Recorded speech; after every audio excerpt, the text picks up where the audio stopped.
Back in 2016, Prince Harry found his celebrity princess. Thank you so much.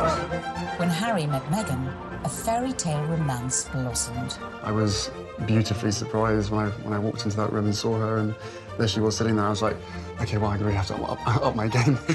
They were engaged after a year, and the most spectacular of royal weddings followed. The wedding was phenomenal. It was a royal wedding, but it was on a completely different level. But then it all went horribly wrong. I thought that she could, not would, but that she could be trouble. From matrimony to misery. My British friend said to me, I'm sure he's great, but you shouldn't do it because the British tabloids will destroy your life. So how did Meghan Markle lose her sparkle? Bit of breaking news tonight. The Duke and Duchess of Sussex have announced that they are carving out what they call a new role for themselves. And how did she go from media darling to public enemy #1? The scrutiny has proved too much and palace life too stifling. We chart the meteoric rise and dramatic fall of the royal couple. She verged on the political when she was talking about women's empowerment. The royals don't do that. As their dream turned into a nightmare. I never thought that this would be easy, but I thought it would be fair. They said their goodbyes, handed back their royal titles. You've got the most recognisable members of the royal family, international superstars, if you like, suddenly announcing tonight that they're going to step back as senior members of the royals. I mean, it is quite staggering news. And jetted off to Canada. The monarchy finds itself in a moment of turmoil, flux, and a genuine crisis. We ask, Meghan, where did it all go wrong?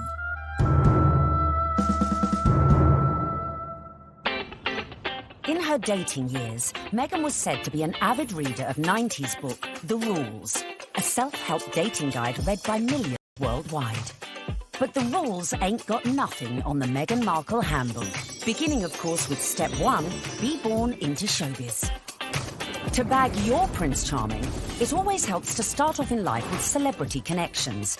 And with Mum Doria and Dad Tom working in the entertainment industry, Meghan was all set. Meghan has a true showbiz upbringing. Her parents actually met on the set of General Hospital. Her dad was working on the lighting, her mom was temping there.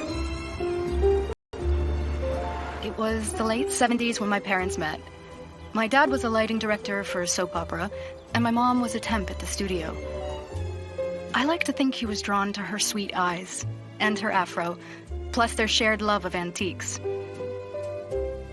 Whatever it was, they married and had me.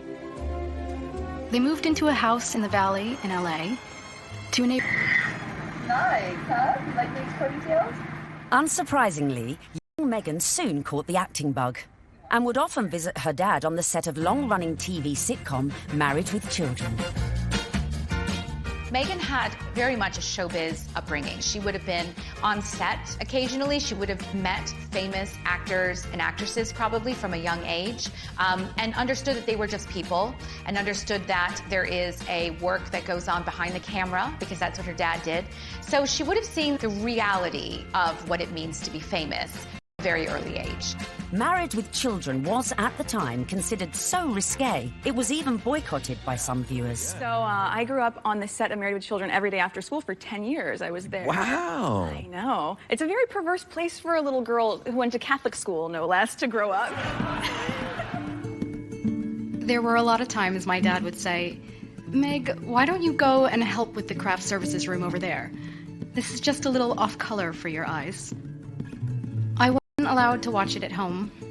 I could watch the end credits, so I could give the screen a kiss when I saw my dad's name go by. I mean, they seemed very close as father-daughter, and I mean, she was a striking child. She was beautiful, and everyone would comment on how cute she was. But beyond that, and more important than that, was the fact she was just a very nice little girl and very respectful, and just really a sweet kid to be around. I think one of the things that Meghan possesses, which is so ideal for her current role, is a comfortableness, a level of ease in front of a camera. And part of that would have been because she was raised to see the other side of a camera. Like her future hubby, Meghan's parents divorced when she was little, and from age 6, she lived with her mother. But even if she didn't know it yet, with her immersion into the world of showbiz, little Meghan's journey to find her Prince Charming had already begun.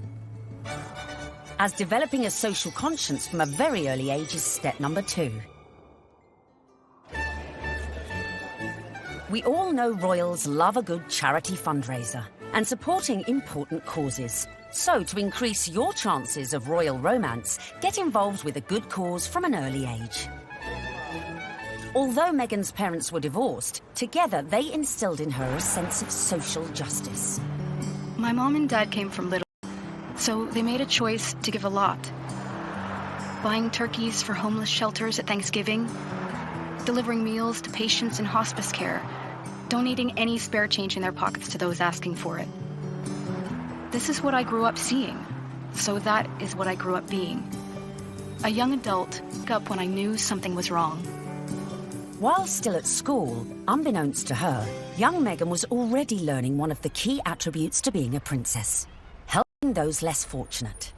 She volunteered at a soup kitchen in one of the most impoverished areas of downtown LA. One day, after class, Meghan approached me and she said, "Tell me more about serving on Skid Row." I suggested that she visit the place where I had volunteered because I knew that she would be physically safe there. And she not only volunteered there a few times, but she continued to volunteer at the soup kitchen throughout her time at Immaculate, which was through her senior year. Meghan always took it a step further, not just distributing food, but learning people's names, learning their stories, because that's where I think her compassion comes from, her connection with people. I think it's very important to know that her heart is in everything she does. I got this letter from one of the students who was in her group. This student was very shy, she was very unsure of herself, she was kind of a bit of a loner. And Meghan wrote her the most wonderful, loving note, even though Meghan was not her close friend at all. So I just like to read it, because this gives you a sense of, this is the real Meghan. So it goes, "Dear Michelle, you are so strong and so wonderful. Your courage in strength in times of hardships is as admirable as your optimism and friendly nature. I am so lucky to have you in my group and to be able to lead you on this adventure. Never stop sharing your beautiful spirit and always remember how special you are. I am here if you ever need me. I love you, Meghan." Meghan was already starting to make changes, but coming up, we see how her voice reached all the way to the White House. It just wasn't right, and something needed to be done. And then, in our step-by-step guide to bagging a prince, we reveal how getting to Hollywood... Any actress in America needs a huge breakthrough, and Suits was that show. ...helped prepare her for her future role. I think it well equips her for the intrusiveness that accompanies being a member of the royal family.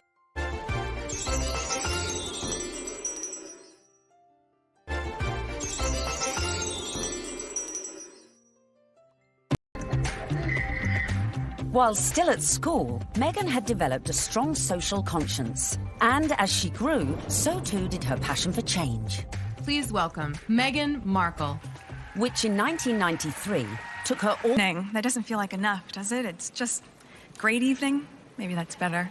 The fact that Meghan is interested in these causes, that's not new. It's not something that she's taken up after a life of celebrity, that she's suddenly found out that she needs to help people. It really started from the very beginning, when she was just a little girl. So Meghan's first foray into activism came when she was 11 years old, and she and some classmates were watching commercials and analysing them for their social studies class. The gloves are coming off. Women are fighting greasy pots and pans with Ivory Clear. The tagline said, "Women all over America are fighting greasy pots and pans." 2 boys from my class said, "Yeah, that's where women belong, in the kitchen." I remember feeling shocked and angry, and also just feeling so hurt. It just wasn't right, and something needed to be done. My name's Meghan Markle. I'm 12 years old. Last week at my school, we decided to watch the news for social studies. While flipping through the channels, we saw a commercial for the new Ivory clear dishwashing liquid. In the commercial, they said women are battling grease, meaning only women do dishes. This infuriated Meghan, and she went home, talked to her dad about it. Her dad encouraged her to write letters to various people. Meghan wrote to Procter & Gamble, the company who made the advert, to then First Lady Hillary Clinton, and to children's current affairs show Nick News, who sent a reporter to interview her. I don't think it's right for kids to grow up thinking these things, that just mom does everything. So I was wondering if you would be able to change your commercial to people all over America. Thank you, Meghan Markle. Incredibly, the 12-year-old's lobbying paid off. And it was roughly a month later when the soap manufacturer, Procter & Gamble, changed the commercial. The gloves are coming off. People are fighting greasy pots and pans with Ivory Clear. She had a sense that she could affect change, even though she was just one small person. She had a voice. If you see something that you don't like or are offended by on television or any other place, write letters and send them to the right people, and you can really make a difference for not just yourself, but lots of other people. Propelled into the limelight at such a tender age, as an adult, Meghan's passion to effect change would burn no less brightly and push her closer to the world of her prince-to-be, to her future beau's heart. Such as becoming global ambassador for international children's charity World Vision, promoting sanitation projects in remote villages. Meghan's visits to countries like Rwanda have focused on girls and women. All of these speak to her concern for female empowerment and really wanting to make a difference that way. You'll feel really good at the end of the day knowing that you've been a part of that. I gotta get these kids home. I'm gonna go take a picture with them. We all know that charity is a huge, huge thing for Prince Harry. He's been working with various charities for years, and it's something that's really close to his heart because of how important it was to his late mother, Diana. If you wanted to impress him, doing a lot of charity work would probably go down very well. But being charitable alone might not be enough to bag a prince. So bring on step number 3. Of course, one possible way to bring yourself closer to royalty is to become a celeb. Easy, right? Meghan was a natural-born performer after all. Long before I taught Meghan, I saw her in the school plays. And she was one of those girls, when she was on stage, you were drawn to watch her because she just had this charisma and this charm, and she was really good. We have a musical and a play every year, and she was certainly one of the many shining lights that we have here at Immaculate Heart. After leaving high school, Meghan's dramatic flair led her to enroll at the prestigious Northwestern University, where she studied theatre and international relations. International relations and basically showbiz. It is a perfect combination for someone who's going to be in the royal family. There's a lot of showbiz involved in the royal family, and you know, no one talks about it, but it is like being an actress. You have to be so excited to meet people, some of whom may even say something that's a bit insensitive or rude, and you have to still make small talk and still smile all the time. You get your picture taken. Meghan's preparation really couldn't have been better for this role. Prior to attending university, she auditioned for roles in music videos for artists such as Shakira. Aftermath. This is the aftermath of the audition, and it went pretty well. We just had to dance crazily, and so I did, and it was tiring. We just all danced like wild women, and I was shaking my hair around, and so that's that. While at university, Meghan showed promise on stage, starring in a number of student movies. Back home in LA one Christmas, a friend introduced her to a manager who'd watched one of her films. He offered to find her work, in return for the success was not an easy one. A young actor, actress trying to break into the business, it is not easy. My parents had been so supportive, watching me audition, trying to make ends meet, taking all the odds and ends jobs to pay my bills. I was doing calligraphy, and I was a hostess at a restaurant, and all those things that actors do. There's so many people out here who want get into the entertainment industry. It's difficult. I had a beat-up Ford Explorer Sport that rattled like a steamboat engine in the morning. It was burning out. I had started to give up. It was tired and running on empty, going from audition to audition, just as I was. I mean, you really have to be very self-promoting, and you have to be willing to, knock on doors and be very motivated and have good self-esteem, because you get eaten alive out here. But Meghan remained determined to make it in Hollywood, despite the challenges along the way. I would drive to auditions and park at the back of the parking lot, far from the eyes of anyone who could see me unlocking the trunk and crawling into my car through its only feasible entry point. I would play it off, obviously, as though I was looking for something, reaching so deep for something that my car almost sucked me in to get it. Much like my experience in Hollywood, to be honest. Struggling, climbing hurdles, searching for something that I couldn't even see, and just reaching for it. By now, in her mid-20s, all Meghan had to show for her efforts were bit parts in TV soap operas, dramas, and the occasional movie. Fame was a distant dream. In 2006, she landed a job as a suitcase girl on the US version of quiz show Deal or No Deal, filming up to 7 shows a day. Meghan, open the case.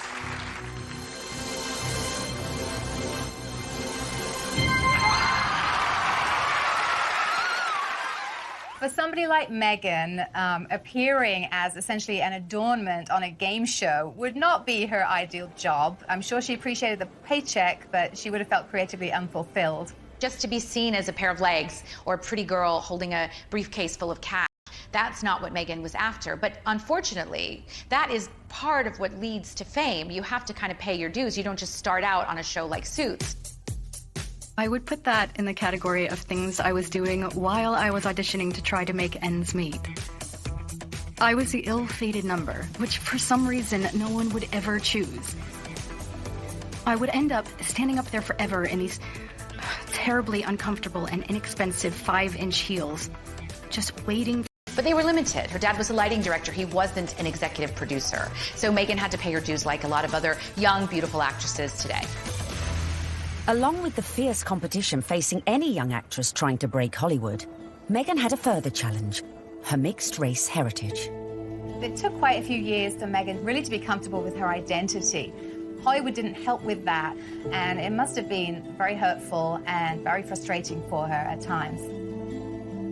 It's not easy making it in Hollywood if you're not blonde and typically, the aesthetic look. And Meghan Markle was definitely struggling in her years trying to make it. I'm biracial. Most people can't tell what I'm mixed with, and so much of my life has felt like being a fly on the wall. And so some of the slurs that I've heard, or the really offensive jokes, or the names, it's just hit me in a really strong way. Being ethnically ambiguous, as I was pegged in the industry, meant I could audition for virtually any role. I wasn't black enough for the black roles, and I wasn't white enough for the white ones, leaving me somewhere in the middle as the ethnic chameleon who couldn't book a job. But Meghan's big break was closer than she thought. At one audition, a casting director advised Meghan to go for a more natural look. This would change her outlook forever. She stopped me in mid-scene and said so simply, "You need to know that you're enough." She saw all that self-doubt beaming through the self-tanner and excessive blush. You need to know that you're enough. Less makeup, more Meghan. And that moment for me was a wake-up call. Meghan had started dating film and TV producer Trevor Engelson in the early noughties, and in 2011, after 7 years together, they got married. Coming up, the moment Meghan found herself in social circles that led eventually to Prince Harry. This was her journey. It started there. And we find out what princes do on a first date. There she was sitting there. I was like, okay, well, I really have to up my game.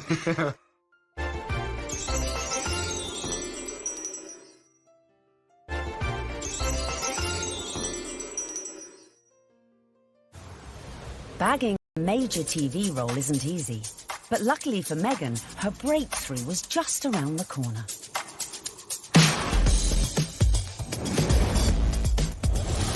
When she auditioned for a new legal drama series, it was just another day in the office.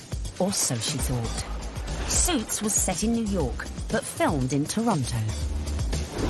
It was the 5th pilot I would have filmed. Would I have imagined that this show would not just change my career, but also change my life? Any actress in America needs a huge breakthrough. And what they want is to be on a massive show. And Suits was that show for Meghan Markle. Meghan won the role of Rachel Zane, an ambitious young lawyer. Hi, I'm Rachel Zane. I'll be giving you orientation. Wow, you're pretty. Good. You've hit on me. We can get it out of the way that I'm not interested. No, I'm sorry. I wasn't hitting on you. Trust me. I've given dozens of these, and without fail, whatever new hotshot it is thinks that because I'm just a paralegal, that I will somehow be blown away by his dazzling degree. Let me assure you, I won't. Meghan's character, Rachel Zane, was what we might call a grafter. She worked her way up, she had rich parents, but she didn't want to take any help from them. I guess there could be some crossover between Meghan's character, Rachel in Suits, and her normal everyday life. Her role within that, she's a strong, independent woman. Do you know what I mean? She commands respect, she commands authority. So when you look at Meghan in everyday life, she does that as well. You know, there is kind of some fluidity between those two roles there, for sure. Very strong, driven, independent women, but they really have a heart of gold. They're a bit of a soft touch. They'll help anybody.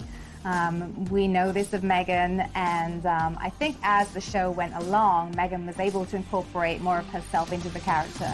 The flip-flop culture is part of just who I am. I love my cutoffs and flip-flops and being as relaxed as can be, which is why it's so fun to dress up and play Rachel. Finally, after years of graft, she'd landed her big break.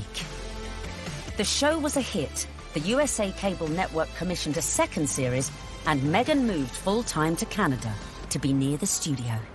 Meghan's move to Toronto was a big deal. She's very close with her mother, Doria, and she moved away from home and her friends in LA to go start a new life in Canada. So Meghan chose not to live in, like, the poshest area of Toronto. She chose Seton Village, which is more back, tree-lined, and people keep to themselves, and that's exactly what Meghan did.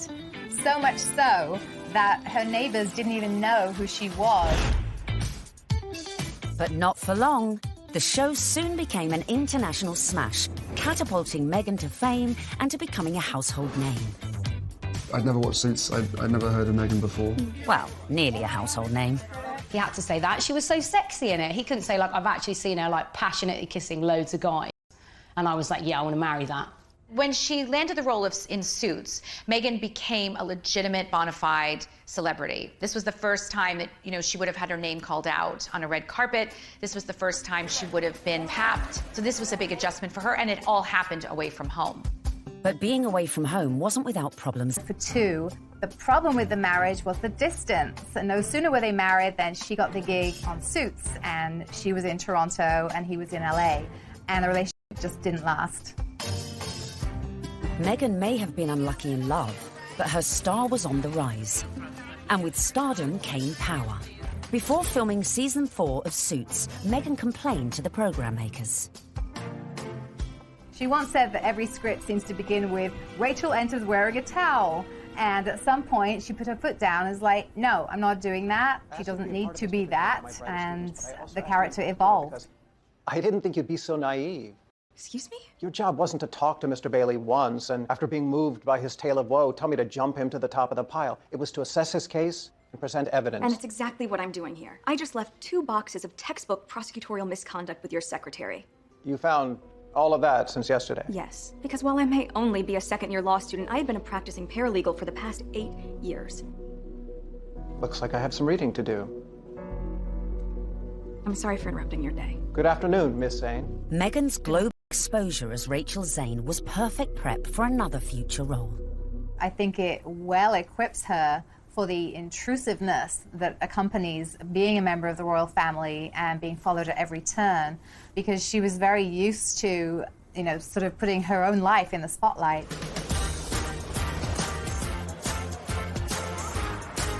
So, having been working hard on Suits and needing a well-earned break, Meghan decided to have a summer holiday in London.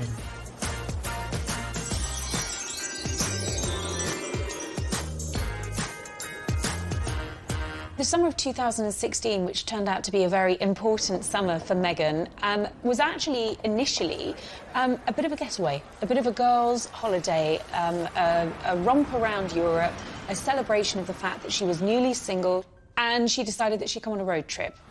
When she came to London, Meghan had a couple of girlfriends over here. Misha Nunu had opened up quite an elite circle of friends to Meghan. Among them was Violet von Westenholz, who was working for Ralph Lauren at the time as a PR, and had the opportunity to dress Meghan Markle in some outfits when she was doing some promotional work for Suits. And while they were dressing Meghan, she and Violet established quite a nice rapport, so much so that Meghan was invited into the VIP hospitality tent at Wimbledon that summer to watch her good friend Serena Williams play a game of tennis.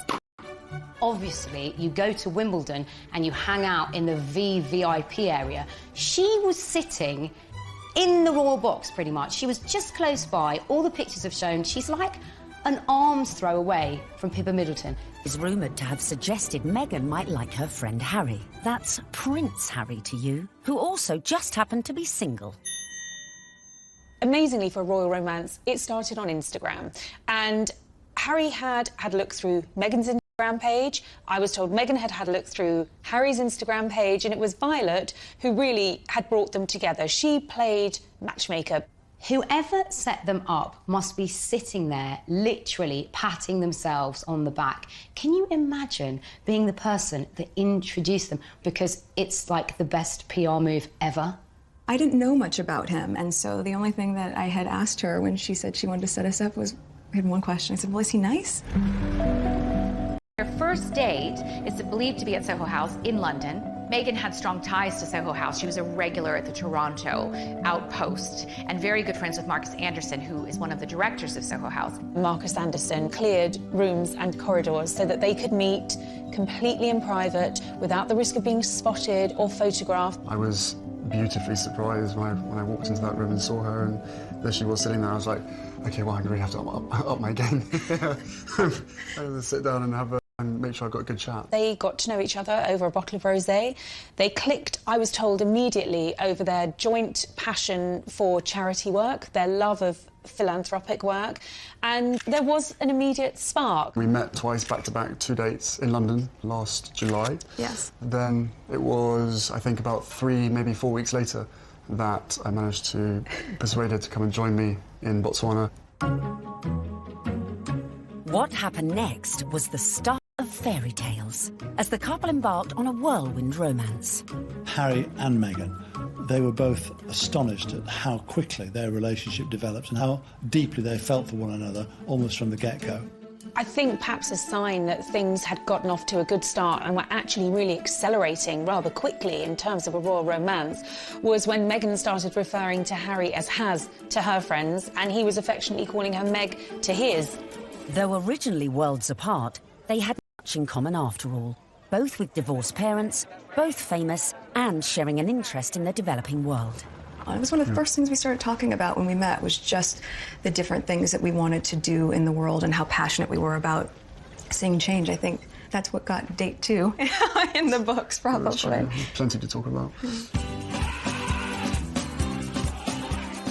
And date 2 quickly led to their first trip away together, a mere month later, on safari in Botswana, a country close to Harry's heart after first visiting following his mother's death 19 years earlier. We camped out with each other under the stars. We spent, Karen was crucial to me to make sure that we had a chance to get to know each other. A secret long-distance relationship then ensued, with the occasional clue, such as the couple being separately pictured wearing matching blue bracelets, and the odd tantalising social media post. But it wasn't long before the couple went public. So the next step to bagging a prince is perhaps the hardest: the engagement.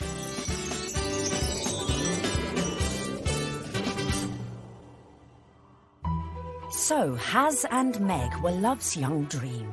But there was one little problem. Of course, they had the issue of living in separate countries. Harry based in London, living at Kensington Palace, and Meghan being in Toronto, where she was filming Suits. So, from the early stages, they knew that this relationship, if it was going to take off, was going to have its challenges. More often than not, it was Prince Harry jumping on a scheduled flight incognito in a baseball cap and a hoodie with just a single protection officer in tow and taking a regular British Airways, usually, flight to Toronto. He was never seen, never spotted, and so they were able to conduct those early months of their relationship in clandestine and get away with it. They did have this pact to see each other. That's why the long-distance relationship worked. And the other agreement they had was that they would tell as few people as possible. For Meghan, that pretty much stopped at her parents and 2 of her best friends. For Harry, he confided in his father, his brother, and 2 of his best friends. And by doing that, they really kept it in a very tight inner circle. Astonishingly, the couple managed to keep things on the down low for 3 months, until late October, when the cat, or should that be corgi, was out of the bag, after an anonymous source leaked the story to the press. Well, I can't say much about how the story came about, apart from that the information that he was seeing Meghan came to light. And what was interesting in that circumstance, covering a story like that, is normally a name might be mentioned linked to Prince Harry and you wouldn't know who they were, and you'd have to try and research them, and you might not find very much online because they're a private individual. Of course, in Meghan's case, there was reams and reams of information about this American actress with illustrious history, not only of starring in shows like Suits, but also with this huge charitable side to her. The fact that she had been involved with the UN and everything became apparent. So really, you have a one-fact story like that and it breaks, and the rest of Fleet Street is then playing catch-up. And it was then after the story broke that you found descending on Meghan's house, chasing after anyone that ever knew her, chasing after family members. I think both of us were totally surprised by the reaction after the first 5-6 months that we had to ourselves. Now everyone knew about their relationship, but would everyone approve? Especially Harry's inner circle of trusted friends. But they also welcomed her, and by the March of 2017, Meghan was invited to his best friend's wedding. Harry flew Meghan out to Montego Bay for the wedding of old Etonian pal Tom Inskip. She was made to feel very at home, the friends were very welcoming, and she started to actually forge friendships with these people on her own. And that's really lovely that, you know, Prince Harry at the wedding of his pal, and his pals are saying, you guys could be next down the aisle. I mean, what's better than that? They could obviously see that this is genuine. This is a real thing. Well, one of the things I was told by someone at that wedding in Jamaica was that they'd never seen Prince Harry look so happy. And in fact, at the wedding reception, there were jokes of, you two will be next. And actually, those were accurate predictions, because they were. Coming up, the royal to-be's first public appearance. I don't know how many people were actually watching the wheelchair tennis match, because a lot of people were watching Harry and Meghan. And just how did Meghan's prince pop the question? I had the ring in my finger and I was like, can I give you the ring? And she was, oh yes, the ring.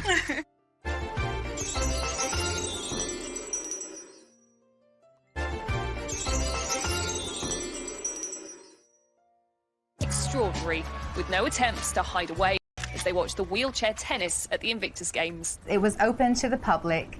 Anybody could go and watch the wheelchair tennis match. Although it has to be said, I don't know how many people were actually watching the wheelchair tennis match, because a lot of people were watching Harry and Meghan. They were very touchy-feely, they were laughing together, staring into each other's eyes, whispering sweet nothings into each other's ears. It was everything that their adoring fans had wanted. I remember when I first heard that Harry and Meghan going out, it kind of almost came from nowhere. Do you know what I mean? That the whole process was very, very quick, it seemed, in comparison to kind of conventional relationships. But, I mean, come on, this isn't, you know, a normal relationship by anyone's standards. It's, you know, a prince, you know, and a Hollywood actress. Harry and Meghan were now well and truly in the public spotlight. But after 16 months of dating, Meghan got her private moment. While staying with Harry at night, popped the question, and Meghan said yes. This afternoon, Prince Harry and Meghan Markle stepped hand in hand into the sunken garden at Kensington Palace. Step number 5 was done. The ring was on it. This was the news the world had been waiting for.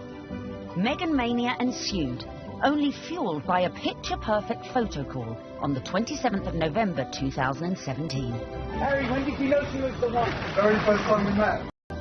What struck me most on the engagement day was how calm, considered, sophisticated Meghan was. So happy. Unlike other royal fiancés before her, Meghan had her Hollywood training to give her all the poise she needed and was quite at home in front of the cameras. You guys, thank you so much. I was reminded of the days when Prince Charles and Princess Diana came out on their engagement day and how awkward and inarticulate it all was. And I suppose in love. Of course. Whatever in love means. It didn't have the right feel to it. And even when Catherine and William became engaged, Catherine seemed very, very nervous. No, it's very important to me, and, I hope we'll, be able to have a happy family ourselves. Straight here, please! Not so Meghan. She was the one who seemed the least nervous of the lot. I think it's absolutely clear from their closeness, from their body chemistry, from the energy between them, that these two knew absolutely what it meant to be in love, and they were truly, madly, deeply in love. This engagement had the world's press queuing up to get the perfect front-page shot of their real-life American princess. And it came right at the end. The real picture is the one where they think they're out of view and they put their arms round each other's waist. Very unroyal and very lovely. And it would seem the look Meg chose for this all-important announcement came from one of our very own royal watchers. There's a really funny story about me wearing a particular coat, a particular pair of shoes and a dress and visiting Buckingham Palace, where I met Prince Harry and Prince William. About 3 weeks later, the biggest story of the year, Prince Harry announces that he's marrying Meghan Markle, and she happens to be wearing exactly the same outfit as me. So, one of two things happened. Either Prince Harry saw what I was wearing and thought, I definitely want my bride-to-be to look just as good as this girl, or Meghan Markle was somewhere on the grounds and really rated my outfit. Then came the pitch-perfect press call, where an uber-relaxed Meghan... This is the fact that she is a product of Hollywood, product of television, product of entertainment. And therefore, there's a sort of ease in communication, and there is an inbuilt knowledge of what the media are trying to get at. It was definitely a setup. It was a blind date. This was a world with which Meghan had been familiar before she met Harry, and her ease was there for all to see. Because I'm from the States, you don't grow up with the same understanding of the royal family, and so while I now understand very clearly, there's a global interest there. She's different because she represents the global world we're in, the fascination we have in America, the fascination we have in celebrity, diversity, and she's a very strong woman. Just an amazing surprise. It was so sweet and natural and very romantic. I had actually been told by one of his friends that he had planned to pop the question in Botswana. For whatever reason, he didn't. It happened a few weeks later while they were at home at Nottingham Cottage roasting a chicken. Utter domestic simplicity and bliss, and incredibly romantic. He got on one knee. As a matter of fact, I could barely let you finish proposing. I was like, can I say yes now? She didn't even let me finish. She said, can I say yes, can I say yes? And then there was hugs, and I had the ring in my finger, and I was like, can I give you the ring? And she was, oh, yes, the ring. Meghan and Harry were united in their passion for change. And in the months following their engagement, Meghan had thrown herself into charity, winning the hearts of the British public. It was clear from day one that she was like a duck to water. She is absolutely natural at this. Very engaging, very warm, lots of eye contact. Harry was showing off his new fiancée far and wide, and she charmed everyone from all walks of life, including those who walked on four legs. She even wore a matching coat for the occasion. You can see the American effect of Meghan Markle in every single photo call and every single walkabout. When Meghan goes on walkies with Harry, she's hugging people. In Nottingham, the couple visited charities that were close to Harry's mother's heart. You could see the pride in Prince Harry. I mean, it was a joy to watch.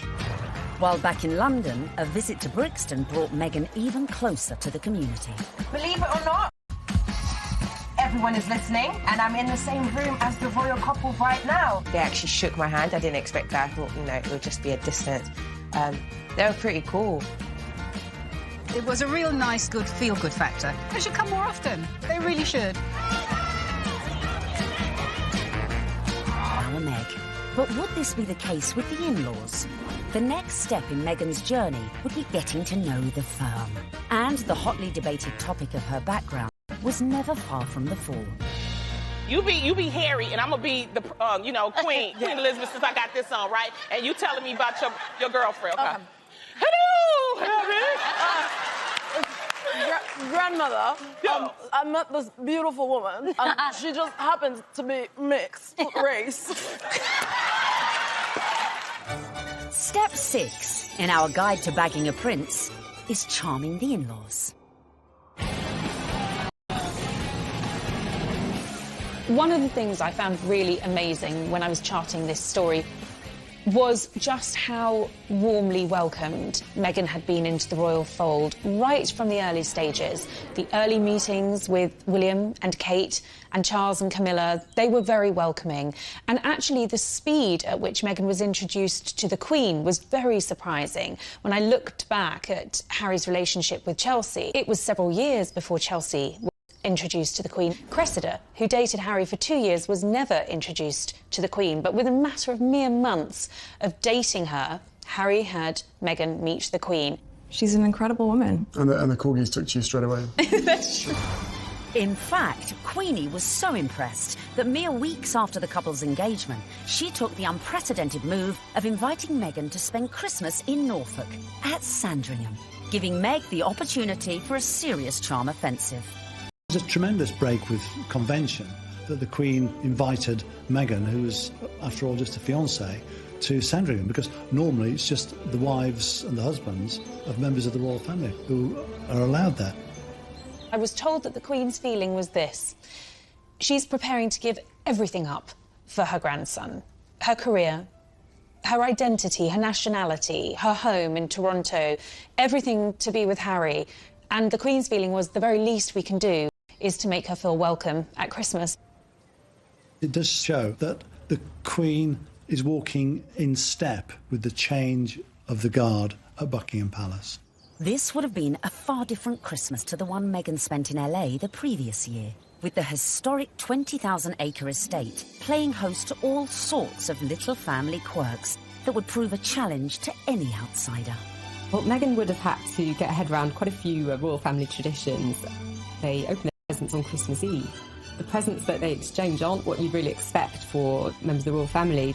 They tend to share really jokey presents with one another. In America, things will come beautifully wrapped and be quite extravagant. And this is the other end, just cakes in, or an unusual thing to keep your corgis in. Meghan would have to embrace all these funny little customs, and clearly she did.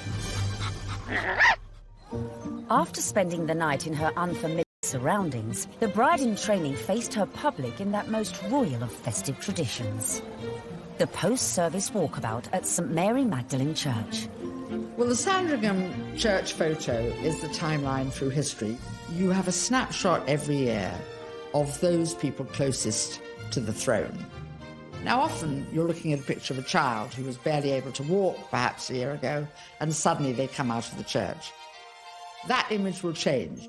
In a few years' time, you'll have those couples and their children will be going to church. In a few more years' time, and you may not have the older generation. This year, of course, was Meghan's year. The presence of the royal fiancé drew crowds that were even bigger than usual. The world's media was also out in force, but it was a member of the public who would snap the photo that cemented just how much Meghan was in with the younger royal crowd. Unfortunately for photographers on the ground, they just didn't quite seem to get a clear shot, and in the end it came down to a member of the public, a lady called Karen Anvil. It was like a Mexican wave of cheers, so you knew they were coming. The photographers at the other end, and they just happened to look over. And I took one photo, that's the thing. I took one photo, and it was, the right one. When we saw that shot, it was an absolute no-brainer that it was going to be our cover shot, because it was the only one that had captured that moment, the four of them together. And, it symbolised quite a lot in terms of the royal family and where they're going in future. So, yeah, I mean, we were delighted to use it on the cover. And just like that, the Fab Four were born. Clearly, Meghan was well and truly fitting into the royal club. Just like the Queen, it seems the rest of the family were equally charmed by Harry's beau from across the pond. Another tick for Meghan. William was longing to meet her, and so was Catherine. And Catherine's been absolutely wonderful, amazing, as is William as well. Fantastic support. And then my father as well. We had a handful of teas and meetings, and my grandparents as well have been wonderful throughout this whole process. She found herself a true fan in the Duke of Edinburgh, and he was apparently hugely impressed with how well-read Meghan was. Meghan was now in with the in-laws.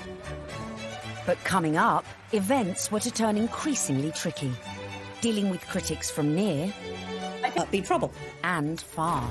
I think the very fact that Samantha wanted to do a book called The Diary of Princess Pushy's Sister implies that maybe she was not over fond of her younger half-sister.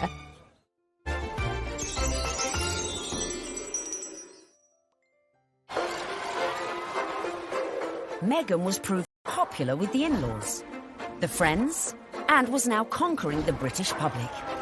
But what to do when you find out not everyone likes you? I don't know about this Meghan Markle. Yeah, she's too confident and self-assured. You see what I mean? This water feature's shit, isn't it? Yeah. Oh my God, I thought I was doing so well.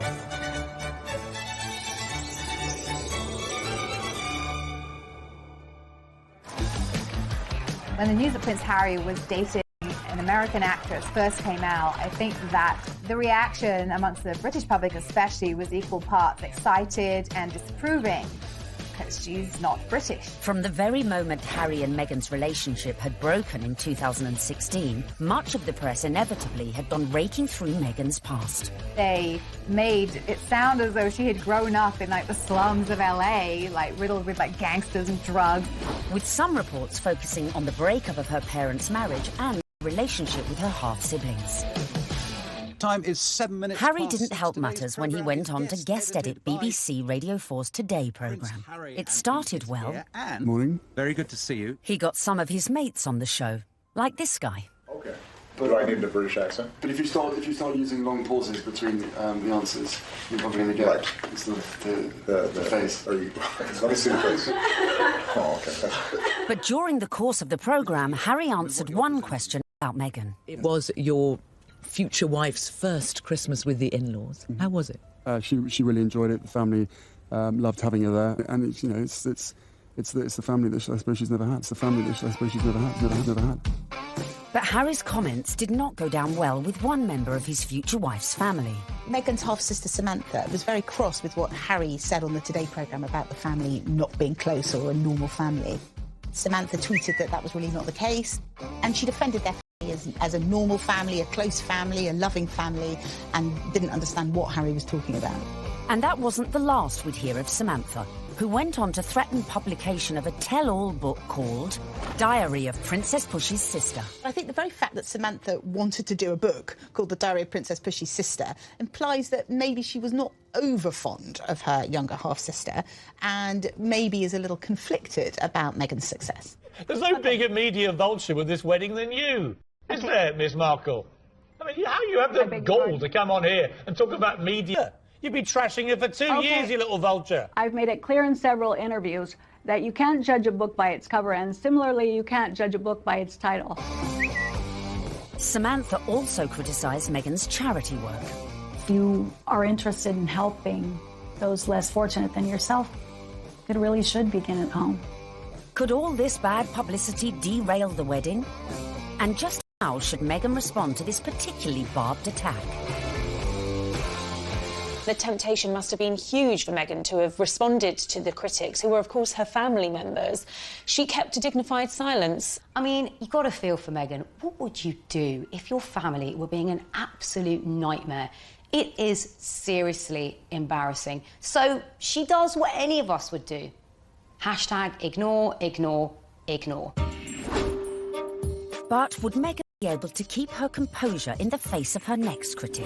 A certain ex-Tory MP, a die-hard royalist, who voiced her doubts about Meghan, not in private, but in the most public setting possible, the celebrity Big Brother house.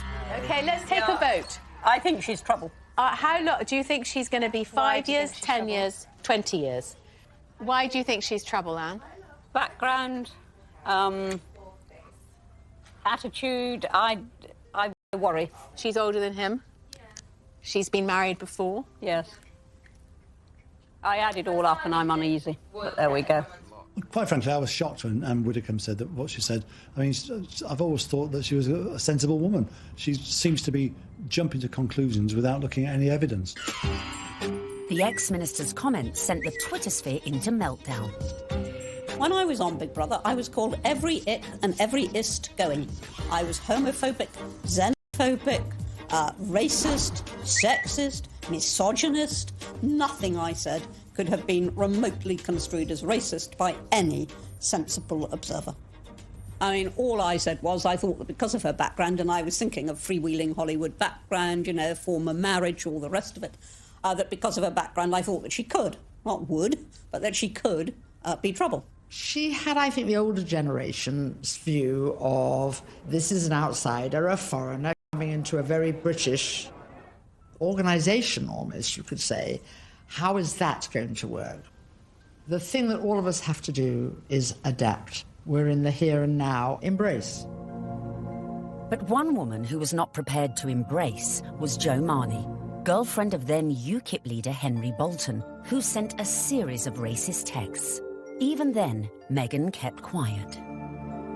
The royals' mantra is often put up points, so actually her approach, maintaining that dignified silence, not justifying or even giving any credence to these claims, some of which were really quite unpleasant, well, it was a very royal approach to things. Look, Meghan is showing the makings of a true princess. You've got to have that decorum. You've got to, on some occasions, actually, you know, keep silent and pick your battles. Even more flack came Meghan's way when she took to the stage with her potential prince, his brother and Kate at the Royal Foundation in February 2018. People say, well, you're helping women find their voices. And I fundamentally disagree with that because women don't need to find a voice. They have a voice. They need to feel empowered to use it. And people need to be encouraged to listen. And I think there is no better time than to really continue to shine a light on women feeling empowered and people really helping to support them. She verged on the political when she was talking about women's empowerment. And it was all a bit Me Too-ish. The royals don't do that. And indeed, the day that the royals start engaging in political causes is the day you get a lot of controversy. There is a very good reason why the royals stay off politics, and it's to avoid precisely that. Not everyone shared Anne's view. It's refreshing because she isn't saying things that are incredibly controversial that we actually wouldn't stand by or back or believe in. These are really important points, important issues that she's raising, especially when she's touching on feminism. But was Meghan risking her relationship with the royals and the public? She's clever. She's using her voice in a good way, and she has actually been backed by the palace. But still the criticism came, and the palace had to release a statement defending her. Was this one step too far? This is the first time that we've heard anyone associated with the royal family talking about those campaigns. The Kensington Palace stressed it would have been impossible for Meghan to talk about issues surrounding female empowerment without talking about those campaigns. Well, I think that by touching on the Me Too campaign, Meghan probably knew that there was going to be some kickback, and indeed there was. But actually, she got far more people saying, this is great, this is what the royal family needs to be doing more of. Phew. Looked like Meghan had found just the right balance to please the palace, her people, and most importantly, her prince. So, next step in our guide, embrace your prince's religion. She signed up to the Church of England, of which the Queen is supreme governor. And exactly 100 days after her engagement announcement, Meghan was baptised in the chapel of St James's Palace by the Archbishop of Canterbury. It was very special. It was beautiful. Though she had attended a Catholic school in LA, Meg had a Protestant background. Her father member of the Episcopal Church of the United States. It would not have been an enormous step, to get baptised, but it was a big step in a way. But I think out of deference to the Queen and to her very strong faith, it sort of tidied things up, and it augurs well for the future because she will have to attend many, services in Church of England cathedrals. Coming up, Meghan's headed ever nearer to that Chapel of Love, but the journey would become increasingly problematic. With a guest list to organise... Have you got an invite to the royal wedding? Have I? Yeah. Not that I know. And dramas coming thick and fast from her very own family. All of a sudden, his health isn't good, and he can't come to the wedding. Dun, dun, dun!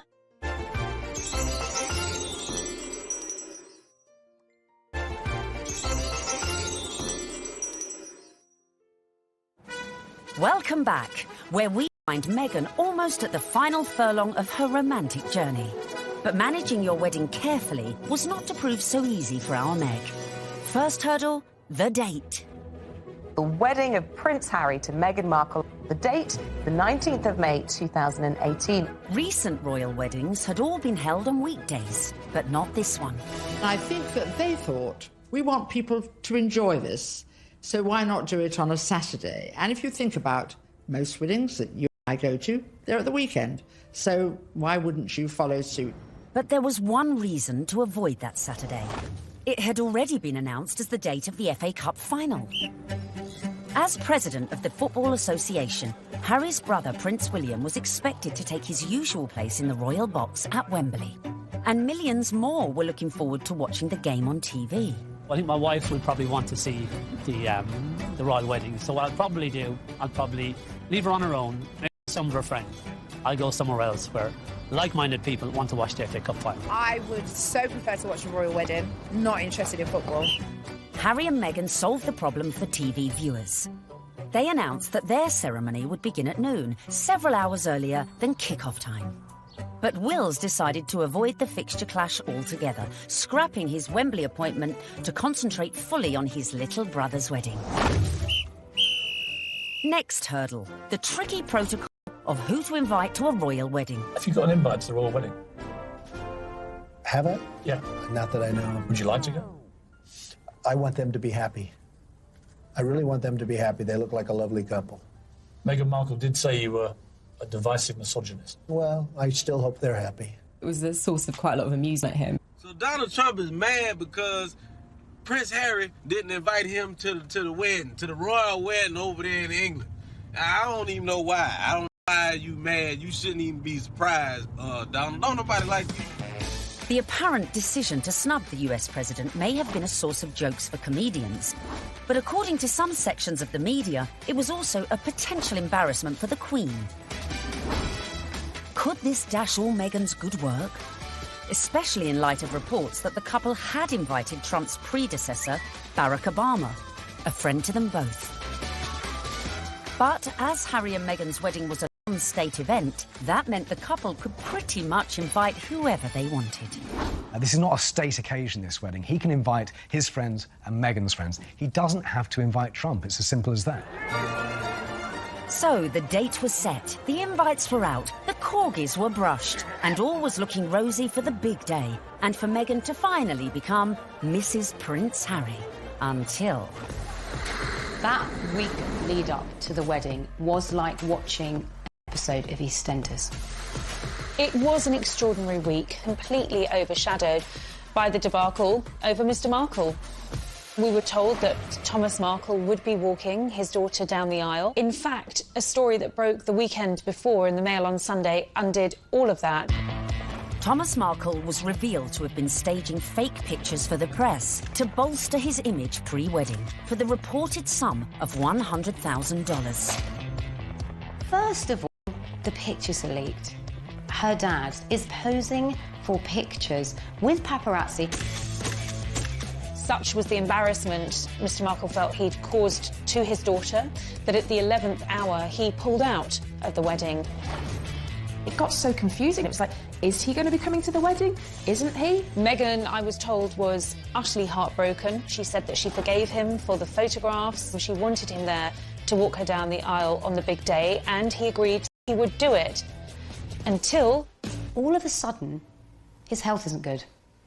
And he can't come to the wedding. Dun, dun, dun!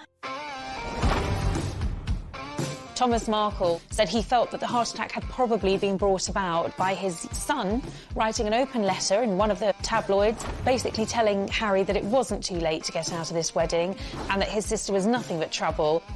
The whole of the country was talking about this. What is going to happen? And then finally, we had a statement.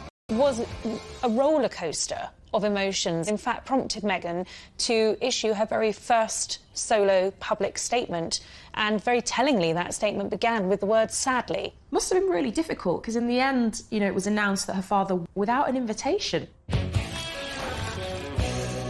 Former sister-in-law Tracy Dooley, that's ex-wife of the half-brother who just trashed Meghan in a letter, jetted into Heathrow with sons Tyler and Thomas, plus a shed-load of baggage, in every sense. There's more likelihood that I would have got an invite. They turn up, got all the suitcases, you see them having their pictures taken in the airport. You're thinking, what is going on here? Because apparently they either think they're going to get a last-minute, you know, somebody cancelled, you can come to the wedding now, or they're just going to make money off the British media and do loads of interviews. It's all about the... be a pretty exclusive event. Right. So, I mean, if they feel like they would like to invite us, we'd be honored, and if not, we're going to be cheering her on and... Totally supporting her no matter what. And then on top of all of this, Meghan has to find out that her nephew Tyler is growing cannabis and has even called his special batch the Markle Sparkle. I mean, it was just disastrous from start to finish, and I think actually everyone, not just Meghan, was pleased when they packed their bags and went right back to where they came from. Cue an epic sigh of relief at the palace. Despite all these problems, the wedding stayed on track. Which brings us nicely to step 11.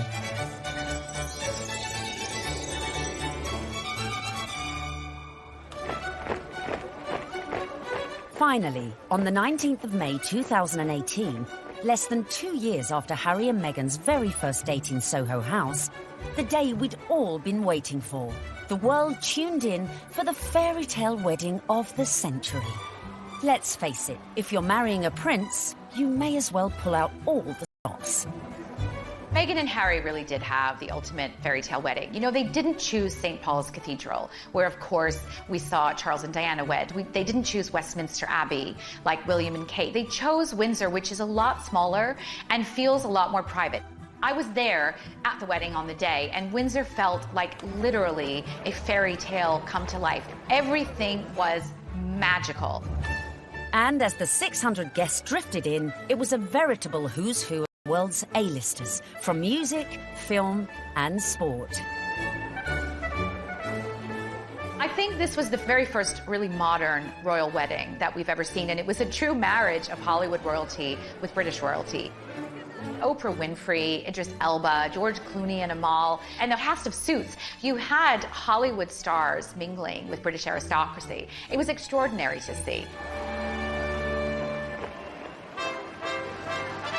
By the time HRH arrived, the atmosphere at Windsor was electric, with 200 representatives from the Prince's charities among the 2,640 cheering onlookers, included Princess Charlotte and Prince George, plus the children of some of her closest friends. Sporting the uniform of the Blues and Royals, the regiment Harry served in the army, the groom arrived with a familiar-looking best man.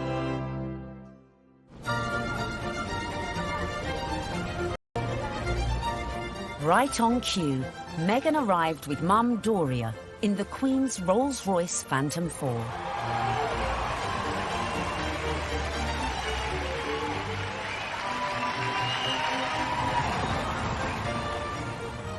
The wedding was phenomenal. The wedding was amazing. I mean, we all wanted to see what she was wearing. And we weren't disappointed when Meghan stepped out in a Givenchy dress with a veil featuring flora and fauna from 53 Commonwealth countries. Topped off with her something borrowed from the Queen, Queen Mary's diamond bandeau tiara.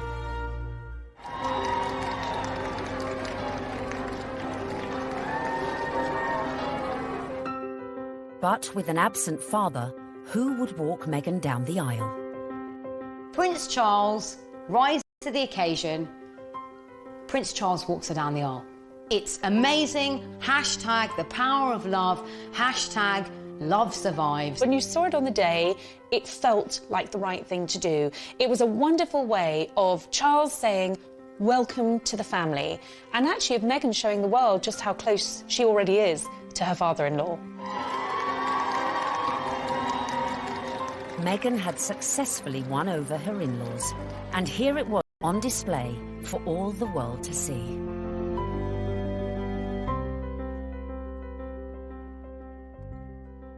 It was lovely. It was really lovely. It felt positive, and yeah, you couldn't help but smile watching it. When the night has come.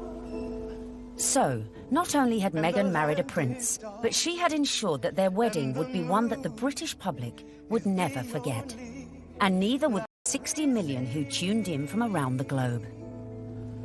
No, I won't be afraid. It wasn't your typical royal wedding. We had been told by courtiers to expect some surprises, but I don't think anyone expected quite what we saw. Listening to that incredible gospel choir, which was a beautiful touch and a wonderful nod to Meghan's dual heritage. Stand by me. Stand by me. Inside, you've got the gospel choir, you know, raising the roof with the music. You've got the reverend. Was one of the stars, one of the unexpected stars of the day. I don't think anyone was expecting his sermon. I certainly don't think the royal family were expecting his sermon, because the look of surprise, and I might say bemusement and bewilderment on some of their faces seemed to suggest that they were quite taken aback. We must discover the power of love, the redemptive power of love. And when we do that, we will make of this old world a new world. He started speaking. He just had everybody on the edge of their seats, whether you were there or you were watching it on the television. The room felt alive. I don't think St George's Chapel has ever heard such an effusive address, or heard Martin Luther King quoted in that way. There's power in love. Don't underestimate it. Don't even over-sentimentalize it. There's power. Power in love. You know, there is power in love, and if we hadn't heard it once, it was drilled into us, so we knew that by the end of his sermon. Well, there's power. Power in love. Her family weren't there. It was just her mother. But her story, her African-American heritage, that was all beautifully reflected in the ceremony and in the day itself. All these things that are really very Meghan just made you realise how much more the world is coming together. It was poignant, powerful stuff. Meghan, I give you this ring. Meghan, I give you this ring. As a sign of our marriage. As a sign of our marriage. By the joining of hands, and by the giving and receiving of rings. I therefore proclaim that they are husband and wife. She'd done it. She'd got the ring and she'd married her prince. Watching that wedding, you know, even if you're not a royalist and you're not a romantic, you really couldn't help but be taken in by it, because there's two people that actually seemed like they were really in love, which on any level is just so nice to see. But the party was only just getting started. Serena Williams playing beer pong, I bet she aced it. Meghan had gone from actress to duchess. And our penultimate tip, really for those who've gone and bagged their prince, is celebrate with the best ever party. Immediately after the wedding, the couple had all 600 guests back to St George's Hall for a wedding breakfast, which was hosted by Her Majesty the Queen. But the real golden ticket to that event was the private evening party, which was hosted at Frogmore that evening by Prince Charles.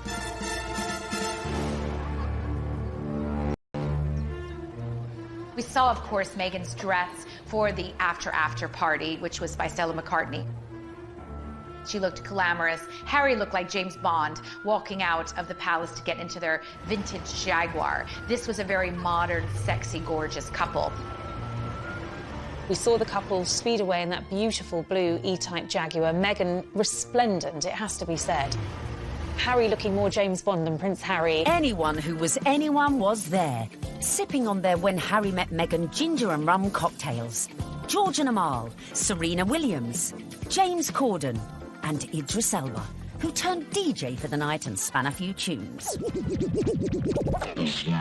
I was put forward to DJ. I really wanted to DJ. I would have done the best wedding set in the world. It must have been incredible. Everyone's probably a bit more relaxed, a bit more loose, getting on the cocktails, having a chill. Everyone just wanted to know the juicy details of this VVIP party. Were these huge Hollywood stars and celebrities doing the same kind of things we do when we've been drinking since about midday? Yes, they were. Some wonderful tales of Serena Williams beating everyone hands down at beer pong, a drinking game that apparently Meghan and Harry loved. Serena Williams playing beer pong? I bet she aced it. Serena has since denied she played this game. Shame. But who knows, maybe when they throw their next party. George Clooney serving up cocktails and whisking Meghan and Kate around the dance floor. A dance-off instigated by James Corden between Princes William, Charles and Harry. Which we like to imagine looked like this. Come on, well, it's my reception. Good subterfuge. Yeah, there you go. Yeah, there you go. Okay. Yeah, come on. You like that, brother? Yeah, twerk it, Wheels. Come on. Twerk it, Wheels. There you go. No, yeah. Oh, no, Grandon just saw that. Bollocks. All right. Having an absolute laugh. I mean, was the Queen there? What was she doing? Was she watching it? Was she getting involved? Go for it. Let's have a laugh. Let's enjoy this. I think it was just a fantastic night where the couple were able to really do things their way, from serving dirty burgers at midnight out of posh burger stalls in the grounds of Frogmore to handing out monogrammed slippers so that their guests in those 6-inch Louboutins or whatever they were wearing could actually rest their weary feet come the end of the night. And if you want to ensure you throw the best party ever, be like Meghan and make sure your guests leave their phones at the door so you can let your hair down without any sneaky snappers. You don't want a repeat of the dramas of a previous royal wedding. 10 years earlier, the same venue had hosted the wedding reception of Harry's cousin, Peter Phillips, and his wife, Autumn Kelly, who provoked a scandal when, unbeknownst to most of the guests, they sold photos of the private bash to Hello magazine for £500,000. Generally, what happens in the private do's stays in the private do's. There are no cameras there, or none of our cameras are there. So what happened with Peter and Autumn's wedding is controversial and unusual. The junior royals host a wedding ceremony, which is where there's supposed to be the private situation, the most private the royals are ever in, inside their own home, for goodness sake. And they thought this was just photographers at a wedding and happily posed and grinned away. And then were quite amazed in a couple of weeks afterwards to see 59 pages of a Hello supplement dedicated entirely to things that they thought were private family shots. I think it went down like a lead balloon with many members of the royal family. Luckily, Harry and Meghan's wedding reception went off without a hitch, but with a bang. One of my favorite details about the whole thing is that Harry and Meghan snuck away at the after party. They went off to be together. And I think that speaks a lot about this couple. They are, above everything else, madly, genuinely in love with each other. Which leads us beautifully into the final step of our Bag of Prince guide.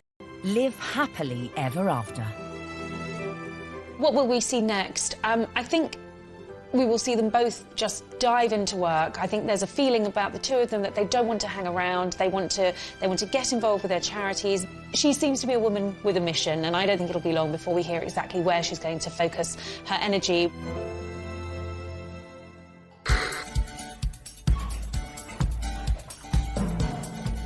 So there you have it. From being born into showbiz, to getting famous, to moving countries. Making moves in royal circles, charming the in-laws, and staying silent in the face of criticism. Meghan Markle might not have set out to bag a prince, but follow her lead, and maybe you could do it too.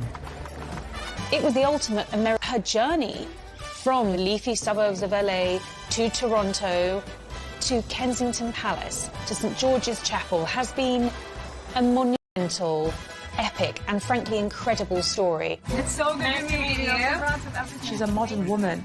This is how we all live, you know, from mixed-race families, you know, interracial marriages, coming from different countries. That is what society is about now. The fact that she's unusual for the royal family, I think the fact that she comes from a different country, a different background, it's just a plus. She is very much a breath of fresh air. She's incredibly focused. She's incredibly driven. Women don't need to find a voice. They have a voice. They need to feel empowered to use it, and people need to be encouraged to listen. She's got the biggest platform, she's got huge ideas, and she is changing the game in a very cool way. And she makes Prince Harry happy, and so he now has that partner that he said he always wanted to share the load with. And in Meghan Markle, he found it. If this were a movie script, you would say that Meghan completes. It's an incredible rags to riches story. It's amazing. I'm so jealous. But no one's jealous now, because what started as a fairy tale soon became a nightmare. Firstly, the couple went to war with the press, incensed by criticism, like her flaunting her baby bump. And then they launched a legal battle against the Mail on Sunday, after they published a handwritten letter Meghan had sent to her estranged father. When I first met my now husband, my friends were really happy because I was so happy, but my British friends said to me, I'm sure he's great, but you shouldn't do it because the British tabloids will destroy your life. Next, Harry and Meghan got flack for spending nearly £2.5 million of public money upgrading their official residence, Frogmore Cottage. They have no plans to give up their royal home here in Windsor. It's called Frogmore Cottage, although in truth it's more of a mansion after a £2.5 million facelift paid for by taxpayers. Their son Archie was born in May 2019, and the first signs of a royal rift were spotted when he was not given a title, instead being referred to as just Master. More press criticism followed when the couple decided to use a private jet to take them on holiday. Finally, the bombshell. The couple stepped back from their royal duties, handing over their titles and jetting off to Canada, as Harry explained at this after-dinner speech. The decision that I have made for my wife and I to step back in years of challenges. And I know I haven't always got it right, but as far as this goes, there really was no other option. You've got the most recognisable members of the royal family, international superstars, if you like, suddenly announcing tonight that they're going to step back as senior members of the royals. I mean, it is quite staggering news. Harry and Meghan have gone from the wedding of the decade to leaving the UK and the royal family behind in just under 2 years, with Meghan making her very last public appearance here at the Commonwealth Day service. How could such a fairy tale descend into such misery and acrimony in such a short space of time? I never thought that this would be easy, but I thought it would be fair. Who could have imagined that what started so well could all go so horribly wrong? You like, suddenly announcing tonight that they're going to step back as senior members of the royals. I mean, it is quite staggering news. And jetted off to Canada. The monarchy finds itself in a moment of turmoil, flux, and a genuine crisis. We ask, Meghan, where did it all go wrong?